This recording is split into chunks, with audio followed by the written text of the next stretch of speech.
These systems make up society, and most of us barely notice them, but undoubtedly depend on them. More importantly, they only work when all members of that civilization, village, or society have access to gainful employment. If not at an ideal rate of 100%, then at least the display from its leaders of the will to try and attain 100% gainful employment for all the citizens of that city, village, or country. Now, if you agree with the above reality that cities do need to function in a sustainable manner, or maybe not cities, communities need to function in a sustainable manner, you have to ask yourself, what percentage of of any random citizen of that community should be dedicated to hooking up? Is it 10%, 20%, 30%? The answer is not as much as what these hyper-sexualized shows on Netflix would have us believe. Simply put, the alpha male, beta male dichotomy is wholly false because it fails to address the reality that in order for a city to run properly and offer its citizens safety, happiness, and opportunity, only 5 to 10% of any citizen, male or female, only 5 to 10% of their time can be dedicated to hooking, maybe 15%. If some random guy has lots of money and he has the proclivity to do that, he is driven by his base instincts to just uh, bed as many women as possible or give the impression that he does. Like, say, for example, uh, the, the character that Andrew Tate plays. Now, of course, there will be outliers in that system, um, but they're not the norm. And if we look around at society, it's what we see. We inherently feel this to be true because most of us would rather seek to raise our children in places where a hyper competition for sex wasn't driving everyone's mind. I find it difficult to even envision such a society.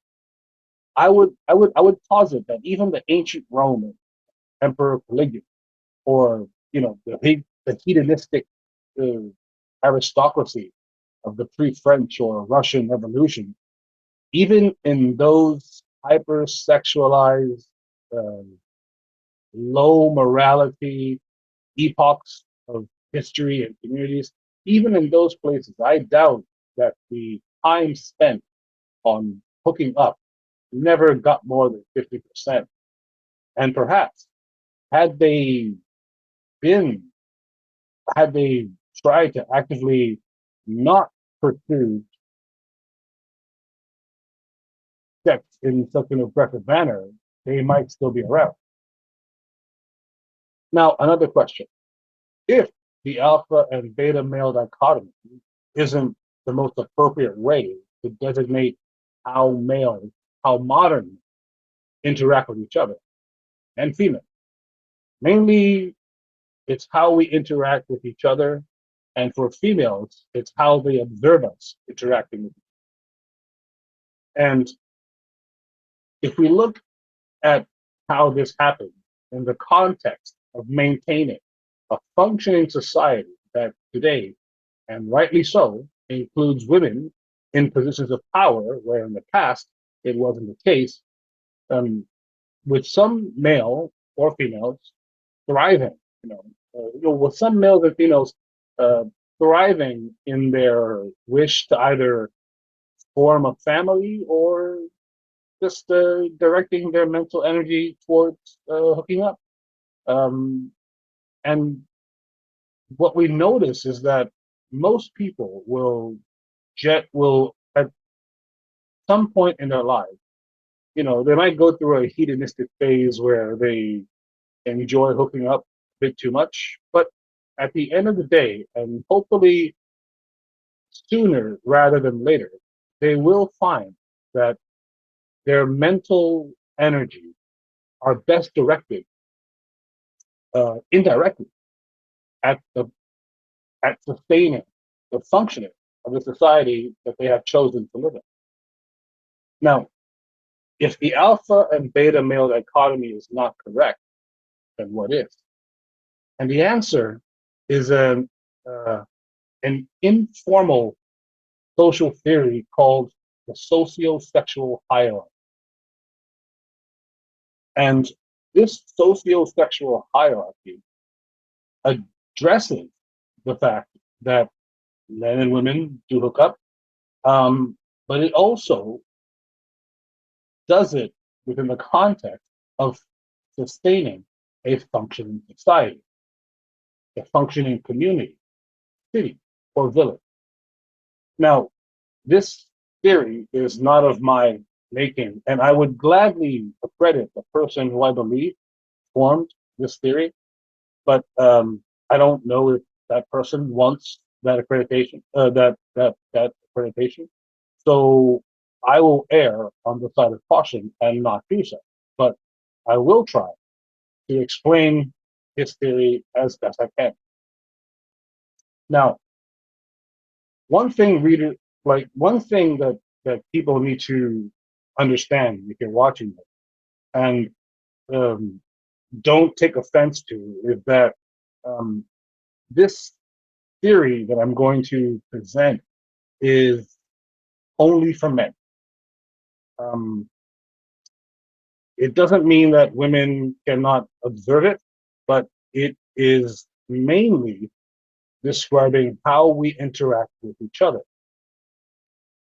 Because when men interact with each other, we tend to form formal or informal hierarchy.